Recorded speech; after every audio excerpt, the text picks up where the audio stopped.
Hello mga idol, please like, share and subscribe for more novel stories to uploads. Harvey Yorks, nagkamali kayo ng inapi. Kabanata 131. Okay lang ako sir, pero ikaw, nag-alala si Yvonne Xavier. Paano nila nagagawang tretuhin ng ganito ang CEO na may mataas na katayuan, sa isang nakakahiyang lugar tulad nito? Mahinang sinabi ni Harvey York, ayos lang ako, hayaan mong pumunta ang presidente nila at makita tayo, sa ganitong sitwasyon. Ititigil na natin ang paggamit sa bangkong para sa aking mga account ng kumpanya, at mga investment fund ng kumpanya. Yes sir, agad na sumang-ayon si Yvonne, tumingin siya sa mata ni Harvey, na puno siya ng determinasyon. Walang duda na ang CEO ay ang CEO nga, ang isang simpleng utos mula kay Harvey lamang ang nagpapasya sa magiging kapalaran ng bangko na ito. Naisip niya na hindi na magbabago ang desisyon na ito. Kahit dumating ang presidente, nagpapanggap ka pa rin. May lakas ka pa ng loob na magkunwari, sayang talaga at hindi ka naging artista, sigaw ni Sherry Wilson. Ikaw, kunin mo ang card, sa kanyang utos, mabilis na kinuha ng isa sa mga security guard ang Amex Black Card mula kay Harvey York. Malamig na tumawa si Harvey, hindi siya nanlaban at hinayaan lamang silang kunin ang Amex Black Card. Sa opisina ng bangko, proud si Sherry sa kanyang sarili nang ibinigay niya ang Amex Black Card sa Chief Manager. Tinapik ng Chief Manager ang kanyang beer belly at ngumiti. Sherry, ang galing mo sa pagkakataong ito, matalino ka at metikuloso, tulad ng nature ng negosyo natin. Hindi mo tinigilan ang pagprotekta sa asset ng mga kliyente at siguraduhing ligtas ang mga ito. Ire-report ko ito sa presidente at sisiguraduhin kong may commendation kang makukuha mula dito. Tiwala akong mapopromote ka sa lalong madaling panahon. Huwag mong kalimutan ang matandang ito, pagdating ng oras na yon. Magalang na sumagot si Sherry, anong sinasabi mo, Chief Manager? Hindi ba ang pagprotekta sa mga kliyente natin, ay araw-araw na aral para sa atin? Ang tagumpay na ito ay tagumpay mo rin, dapat nating isipin yun kapag may dumating mula sa head office. Hahaha, hindi na masama, alam kong matalinong babae si Sherry. Kung ganoon, sisiguraduhin kong mataas ang magiging evaluation ko sa iyong performance sa iyong appraisal. Hindi mo na rin kailangan pang alalahanin ang year-end bonus. Ang makukuha mo ay makukuha ko rin, malakas na tumawa ang Chief Manager. Tama, mabuting mauna ka na, ere-report ko ito sa management sa head office. Yes sir, bahagyang yumuko si Sherry at umalis na sa opisina ng Chief Manager. Nang umalis na siya, itinaas niya ang kanyang ulo, hindi niya inaasahang may makukuha siyang ganoong gantimpala habang naka-duty lamang siya sa araw na iyon. Sa opisina ng Chief Manager, mabilis na tumawag ang Chief Manager. Bagaman nasa telepono lang sila, tumango siya at yumuko habang nagsasalita. President, ako po ito, humihingi po ako ng dispensa kung naistorbo ko po kayo, pero may mahalagang report po ako. May nagnakaw po ng Amex Black Card ng isa sa mga major client po natin, at nagtangka pa pong makipagtransaksyon sa atin dito. Opo, ang card number po ay, hihintayin namin ang iyong pagdating. Pagkatapos ng tawag, napuno ng pride ang Chief Manager. Hindi niya palalampasin ang pagkakataong makilala ang isang major client na may net worth na bilyon-bilyon. Isa din itong pagkakataon para ma-promote ang isang bank manager na tulad niya. Narinig niya na bakante ang posisyon ng Vice President sa head office. Umaasa siyang ang major client na ito ay irerekomenda siya para sa posisyon na iyon. Tumulo ang laway ng Chief Manager na tila asong nauulol sa mga oras na iyon, at pakiramdam niya ay gusto na niyang tumahol at umalolong dahil sa kasiyahang nadarama. Sa security room ng bangko, nagring ang lumang phone ni Harvey York. Tiningnan niya ito at napansin ang private customer service number ng bangko. Kukunin niya na sana ang kanyang phone nang naglakad si Sherry at hinablot ito. Hindi niya tiningnan kung sino ang tumawag at sinabing, hoy anong tingin mo dito? Playground ba ito? Nakadetain ka at may apog ka pang palihim na kunin ang phone mo. Ano ito? Isang makalumang phone, pulubing bastardo, tinapon ni Sherry iyon ng may lakas, at ang lumang phone ni Harvey ay nagkalat sa isang sulok ng security room. Agad na tumigil ang walang tigil na pagring ng phone. Sumosobra ka na. Ang panatag na mukha ni Harvey ay nagbago ng husto, at naging malagim ang kanyang hitsura. Ang phone na iyon ang tanging regalong natanggap niya mula kay Mandy Zimmer. Ngunit sinira ito ng hudas na iyon na mababa ang tingin sa iba. Bang tumayo si Harvey, pinalipad ng isang sipa ang mesa na nasa harapan niya. Ang kapal ng mukha mo, nang walang babala, galit na sumugod ang pinakamalapit na security guard at handang tamaan si Harvey gamit ang kanyang electric rod. Hindi na tiningnan ni Harvey ang security guard, sinipa siya mula sa gilid. Kalbog, lumipad pa atras ang security guard at tumama sa sulok ng security room. Napangiwi siya sa sakit, at hindi makabangon, nanlisik ang mga mata ni Harvey sa galit. Walang nakakita na mangyayari ito, ang maamong tupa na inaresto ng mga security kanina lang ay biglang naging mabangis. Isa pang security guard ang biglang pumunta kay Yvonne at sinunggaban siya, na may balak gamitin siyang hostage para pagbantaan si Harvey. Hinampos ni Harvey ang kanyang kanang kamay at mahigpit na hinawakan ang mga daliri ng security guard. Akin siya, sino ang nagpahintulot sa iyo na hawakan siya? Crack! Isang malutong na crack ang narinig. Binasag ni Harvey ang mga daliri ng security guard. Sipa, kalbog, suntok kalbog, sumugod ang mga natitirang mga security guard para atakihin si Harvey. Subalit, isa-isa silang pinalipad ng kanyang sipa at fighting skills sa iba't ibang sulok ng kwarto. Wala sa kanila ang may lakas pang bumangon pagkatapos. Kabanata 132. Pinigilan ni Harvey York ang kanyang sarili na gamitin ang lahat ng kanyang lakas. Bukod sa security guard na sinubukang sunggaban si Yvonne Xavier, medyo naawa siya sa iba. Bahagyang naging baluktot ang katawan ng security guard na ito, at kumikirot sa sakit ang kanyang mukha. Hindi nila inaasahang mabilis at may kasanayan ang magnanakaw na ito. Bagaman namuhay sa layaw ang mga security guard, may kakayahan naman sila at hindi nagkulang sa mga training, ngunit, simpleng kasanayan lamang ang kanilang magagawa bilang isang guard. Gayunpaman, hindi nila inaasahang matatalo sila ng ganito kabilis. Pinanood ni Sherry ang mga eksena, nanlaki ang kanyang mga mata at naiwang nakabuka ang kanyang bibig. Sa sandaling iyon, hindi na niya alam kung papaano magre-react. Kung merong isang bagay tulad ng gamot na kayang ibalik ang oras, tiyak na hindi na niya aagawin ang phone ni Harvey. Walang intensyon si Harvey na tumigil, tinapakan niya ang hita ng security guard, at pinaluhod ang lalaking iyon sa oras ding iyon.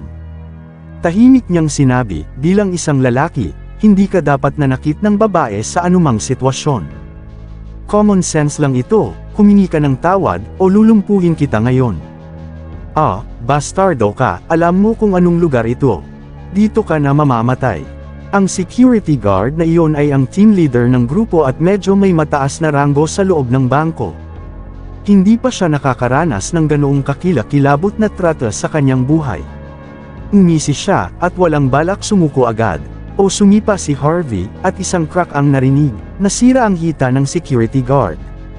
Tumingin naman siya sa kabilang binti, malamig niyang tanong, hihingi ka na ba ng tawad? Ito, kahit sino pumunta dito bilis, magpadala kayo ng kahit sino dito, hindi na kayang tiisin pa ni Sherry Wilson. Agad niyang binuksan ang pinto ng security room at sumigaw ng tulong. Ayaw niyang paniwalaan ang kanyang nakita, hindi ba may 3 o 4 na security guard na nandoon? Pero, naging brutal pa rin ang magnanakaw na ito, sawa na ba siyang mabuhay? Hindi ba siya takot na tatawagan nila ang mga pulis? Si Yvonne ang nag-iisang tao sa pinangyarihan na walang reaksyon.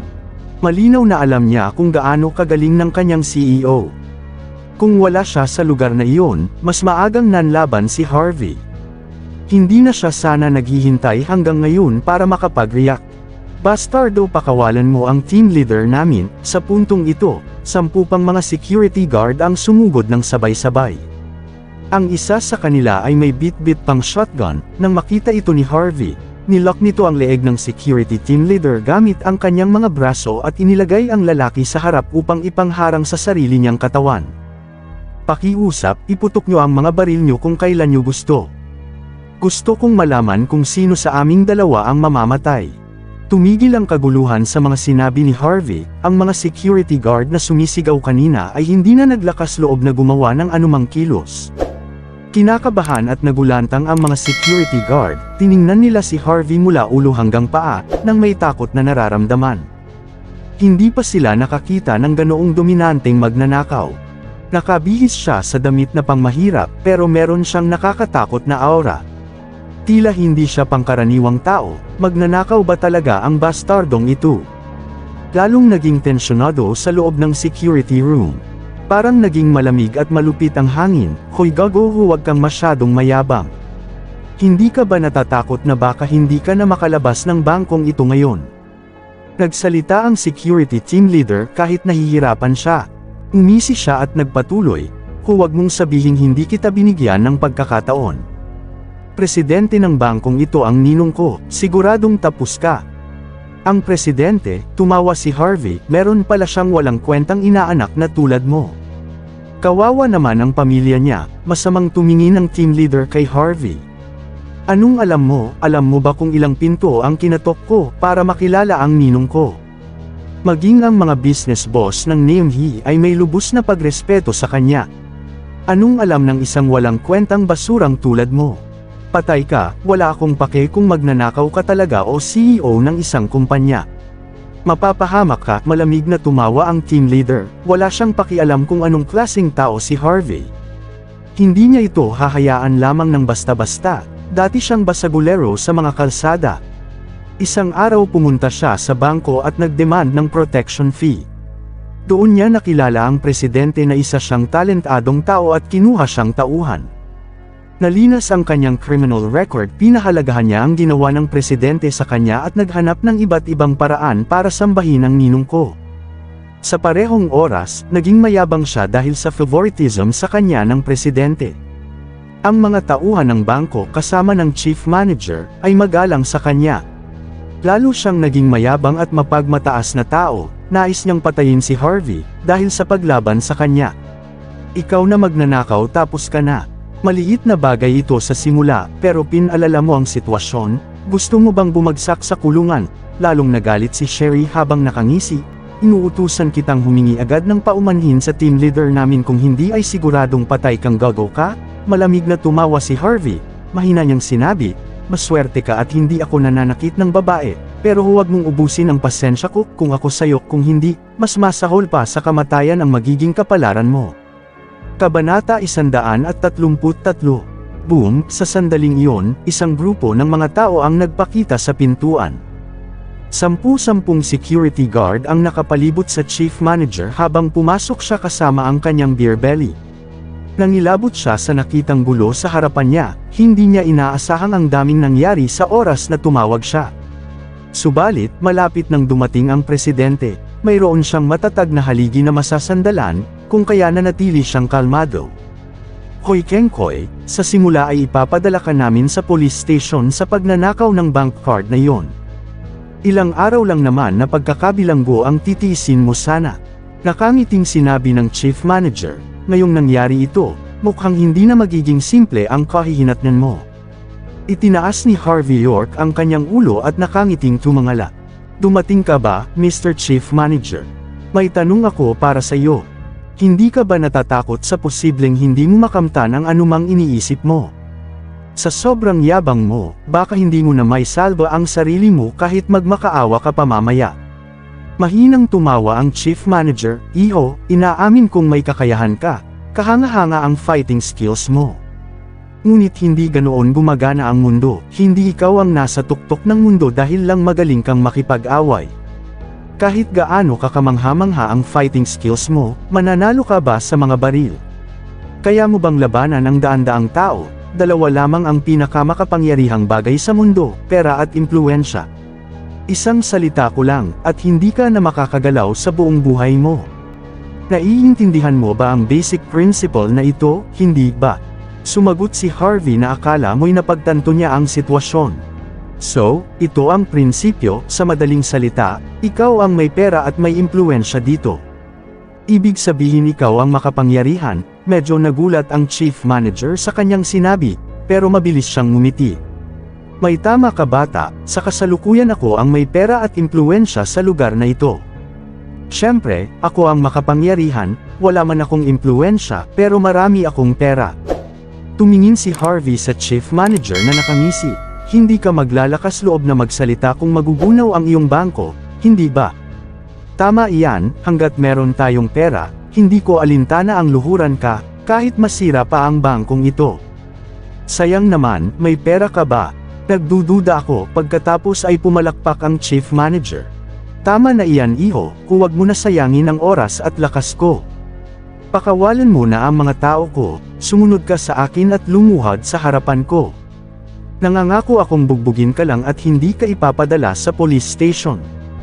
Okay di ba? Tumango si Harvey at sumagot, magaling at trinato mo ako ng maayos at nagpapasalamat ako para doon. Ganito na lang, total hindi tayo magka-level, kaya pinapangako kong hindi kita papatulan. Pero isusuko mo ang iyong posisyon bilang chief manager. Parehong nagulat ang chief manager at si Sherry Wilson at hindi nila alam paano mag-react. Nasisiraan na ba ang bungbong na ito? Paano pa rin siya nagkaroon ng apog para magyabang?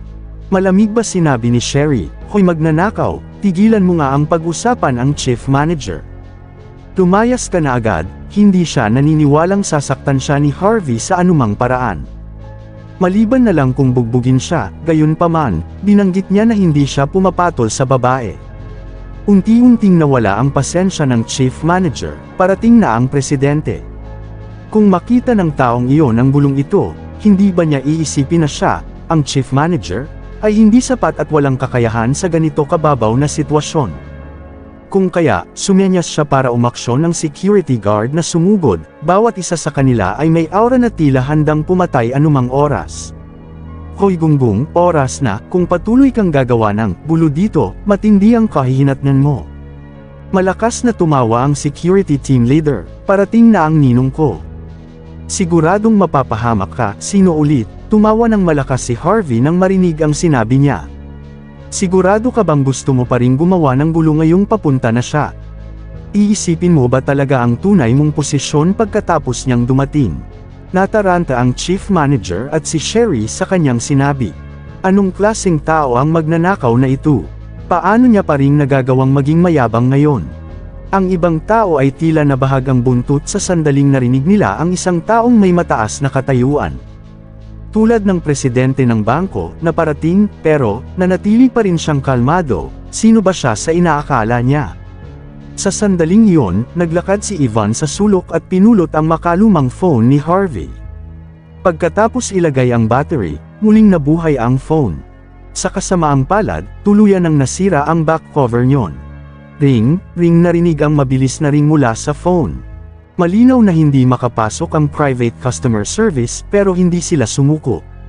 Magalang na inabot ni Ivan ang phone kay Harvey, hindi man tiningnan ni Harvey iyon. At sa halip ay hinagis ang phone sa chief manager, agad na kinuha ng chief manager ang phone at tiningnan ito. Sa sumunod na sandali, nangatog ang kanyang mga binti.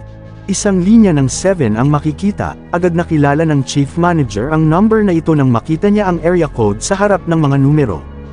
Ito ang private customer service line ng commercial bank ng Nimhi. Tanging mga pinakatanyag na VIP lamang ang makakakuha ng tawag mula sa numerong ito, maging ang mga taong nagmamay-ari ng milyon-milyon na assets ay hindi qualified na magkaroon ng ganitong serbisyo. Hindi kailanman naisip ng chief manager na ang magnanakaw at icon man na nakatayo sa harapan niya ay matatawagan ng numerong ito. Sa sandaling ito, biglang nanlambot ang mga tuhod ng chief manager at napaluhod na lamang ito ng walang dahilan. Maraming salamat sa lahat ng sumusubaybay. Please subscribe and follow my YouTube and Facebook channel Pilipino Novel. Maraming salamat. Kabanata 134. Ibig sabihin lang nito na ang may-ari ng phone na ito ang isa sa mga pinakatanyag na VIP ng bangko. Ang Amex Black Card at ang numero sa screen ng phone. Bagaman ang lalaking nasa harapan niya ay mukhang mahirap, nakadama ng takot ang chief manager sa mga sandaling ito. Maraming ang pagkakataon sa mundo, lumitaw ang isang Amex Black Card sa kamay ng isang mahirap na lalaki, baka maling numero ang tinawagan ng private customer service line. Gayunpaman, kapag dalawa ang magmamay-ari nito, tila napaka-imposibleng pagkakataon ang sabay na mangyayari iyon. Unti-unting lumabas ang katotohanan, nagsimula siyang pawisan ng malapot na tila sabaw ng soup number 5. Ang chief manager, na kalaunan ay mayabang sa mga binitiwan niyang mga salita, ay basang-basa ngayon ng pawis. Nakadikit na sa kanyang katawan ang kanyang puting shirt. Inangat niya ang kanyang ulo pero hirap siyang tingnan si Harvey York. Basta na lang itinapon ni Harvey ang team leader ng mga security guard sa isang tabi. Nanatiling panatag ang kanyang mukha nang maupo siya sa isang upuan. Kalabog, agad na lumuhad ang chief manager, "Sir, hindi. Mr. CEO, nabulag ako at mababa ang tingin sa mga tao tulad ng isang aso. Humihingi ako ng paumanhin, patawarin mo ako." Wala siyang pakialam sa mga taong nasa paligid niya. Tinaas niya ang kanyang mga kamay at 2 beses sinampal ang pareho niyang mga pisngi. Nagkatinginan sa isa't isa ang mga security guard na nasa likod niya. Matagal na silang nasa bangkong ito, at alam kong may pagbabago sa awtoridad. Di nagtagal, ilang kalabog ang narinig nang nagsimula silang lumuhad ng walang alinlangan. Kahit hindi nila alam ang katotohanan, kung luluhod ang kanilang chief manager, kailangan nilang sumunod. Pinanood ng security team leader ang eksena na may puot. Kita ang pagkagulat sa kanyang mukha, "Chief manager, bakit ka lumuluhod sa harapan ng magnanakaw na ito? Anong ginagawa mo? Mag-utos ka ng babasag ng mga binti niya para iganti ako." Anong nangyari? Nanlaki ang mga mata ni Sherry Wilson, at tila humiwalay ang kanyang kaluluwa sa oras na ito. Litong-lito siya, isang mayabang at mapagmataas ang chief manager, kaya paano siya nanlambot at biglang nawala ng potasyum ang kanyang mga tuhod at biglang napaluhod sa harapan ng bastardong ito. Bang! Sa oras na ito, bayolenteng binuksan ang pintuan ng security room. Ilang mga malalakas, at matatapang na kalalakihan ang pumasok. Nakakatakot sa lugar na ito ngayon, kabilang sa grupo ang isang middle-aged na lalaki na nakasuot ng black suit, at katangi-tangi ang kanyang aura. Sinaliksik niya ang security room sa sandaling pumasok siya. Nang makita niyang hindi nasaktan si Harvey, napabuntong hininga siya. Hindi niya tiningnan ang mga security guard na nagkalat sa buong paligid ng kwarto. CEO York, isang karangalan na nagkita tayo sa wakas. Sinong mag-aakalang magkikita tayo ngayon, kung hihingi ako ng dispensa kung hindi ako nag-courtesy call ng maaga? Ang president ng Commercial Bank of Niamey, si Dawson Robbins, at bahagyang yumuko. Kita ang pagsisisi sa kanyang mukha, "Humihingi ako ng paumanhin sa ngalan ng Commercial Bank of Niamey." Talagang gumaan ang loob ni Dawson Robbins nang makita niyang hindi nasaktan si Harvey. Ang account ng misteryosong lalaking ito ay may bilyon-bilyong halaga ng assets sa kanyang pangalan. Matagal na niyang gustong makita si Harvey, pero hindi naging mabait sa kanya ang kapalaran. Hindi niya inaakalang sa ganitong sitwasyon sila magkikita ngayon. Nakita ng mga tao na sobrang magalang si Mr. Dawson, na yumuko pa siya sa harap ni Harvey York para humingi ng tawad. Maging ang chief manager ay ganoon din ang ginagawa. Hindi nila maipaliwanag ang pagkamangha nila at tila hindi sila na naniniwala sa kanilang nakikita. Ang presidente si Dawson, na hindi kailaman nagpakita ng importansya sa iba, ay tinatrato ang taong ito ng may lubos na respeto. Hindi makapaniwala ang mga nanunood sa eksenang ito, hindi nila lubos na naiintindihan kung bakit at ano ang nangyayari sa ngayon. Kahit na talagang isang distinguished VIP ang bastardong ito, imposibleng magpapakababa ng loob ang presidente dahil lamang sa kanyang katayuan. Isa siyang kagalang-galang na boss na nilapitan ng maraming tao sa Niamey, para sa loan at investment money. Gayunpaman, nagawa ng bastardong mahirap na ito na ilabas ang pagrespeto at paghanga ng presidente sa kanya. Kaya hindi nakakapagtaka na nanatiling kalmado ang bastardong ito. Hindi siya nagpapanggap, tunay ngang may kapangyarihan siya, pero meron siyang low-profile images. Naramdaman ni Sherry na tila nandilim ang kanyang paningin. Alam niyang may malalim siyang problemang kakaharapin. Wala na siyang magiging appraisal, promotion at year-end bonus na iisipin. Hindi nga siya sigurado kung mapapanatili pa niya ang kanyang trabaho. Sa sandaling iyon, napuno siya ng pagkabigo at pagkadismaya. Mukhang pulubi ang bastardong ito, may kunting dirty money lang siya. Isa lamang siyang nouveau rich, bakit niya nakuha ang respeto ng presidente? Agad ding nagbago ang ekspresyon ng security team leader. Ito ang kanyang ninong na hindi itinago ang kanyang saloobin at damdamin sa iba. Kahit na ang mga tao ay dumating mula sa kabisera, hindi sila binigyang pansin ng kanyang ninong. Dahil sa kanyang relasyon sa kanyang ninong, maraming family head ang magalang sa kanya sa tuwing nagkikita sila. Gayunpaman, anong nangyari sa kanyang ninong, paano ito nangyari? CEO York, pwede ba nating pag-usapan ito sa ibang lugar? Sinubukan ni Dawson nang umiti kay Harvey, hindi masyadong angkop ang lugar na ito, ibang lugar. Mukhang hindi natin magagawa yan, mahinang tumawa si Harvey, kasalukuyan akong isang magnanakaw at isang conman, nakadatan ako sa security room na ito, at ipapadala na sa police station, kailangan mo munang lutasin ito bago tayo magtalakay ng ibang bagay. Siya ang magnanakaw ng Amex Black Card na binanggit mo kanina, biglang lumingon si Dawson para tingnan ang nakaluhod na chief manager. Kabanata 135, agad na sumagot ang chief manager, Presidente, hindi ko sinasadya iyon. Sinubukan ko lang protektahan ang mga assets ng ating kliyente. Paano ko malalaman na ang isang kilalang VIP ay personal na pupunta sa front desk para kusang makipagtransaksyon? Akala ko ay may nagnakaw ng kanyang card, nandilim ang mukha ni Dawson Robbins, naglakad siya at sinipa ang chief manager sa dibdib, at nakangiting humarap kay Harvey pagkatapos. Mr. York, kita mo, ang mga subordinate ko ay may mabuting intensyon sa gulong ginawa nila. Maari mo bang patawarin sila, hindi sa puso ang bagay na ito? Walang problema, nagkibit balikat si Harvey York, palaging may mapagmataas na bullies tulad nito. Pero, gusto ko ng hustisya sa nangyari, Mr. President, pwede mo ba akong gawa ng pabor? Sabihin mo lang at buong puso kong tututukan ito, hanggat nasa abot ng aking makakaya. Seryoso ang mukha ni Mr. Dawson Robbins, isang magandang balita na handang gumawa ng request ang isang major client. Nangangahulugan nito na papalipasin niya ang mga nangyari at kalimutan ang nangyaring gusot. Kung hindi humingi ng pabor si Harvey, hindi mapapanatag ang kanyang loob. Hindi naman ito malaking bagay, nararamdaman ko lamang bilang isang kliyente, dapat akong maghanap ng ibang lugar na tatrituhin ako ng maayos para magawa ko ang mga transaksyon ko.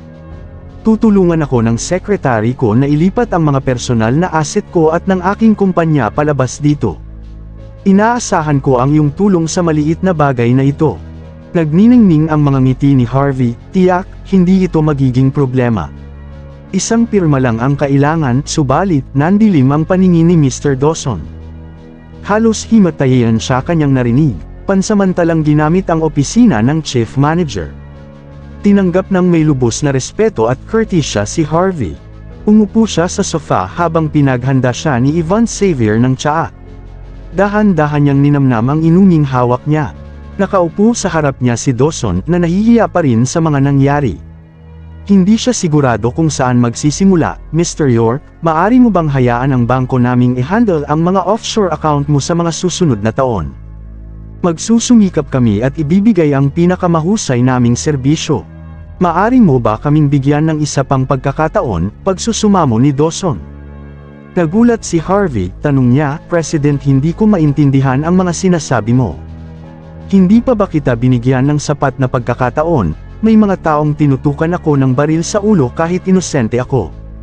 Pinwersa kami at ang secretary ko na e-detain sa security room nang hindi sinunod ang proper procedures. Kung hindi dahil sa ilang taon kong training sa self-defense, baka bagbog sarado ako ngayon.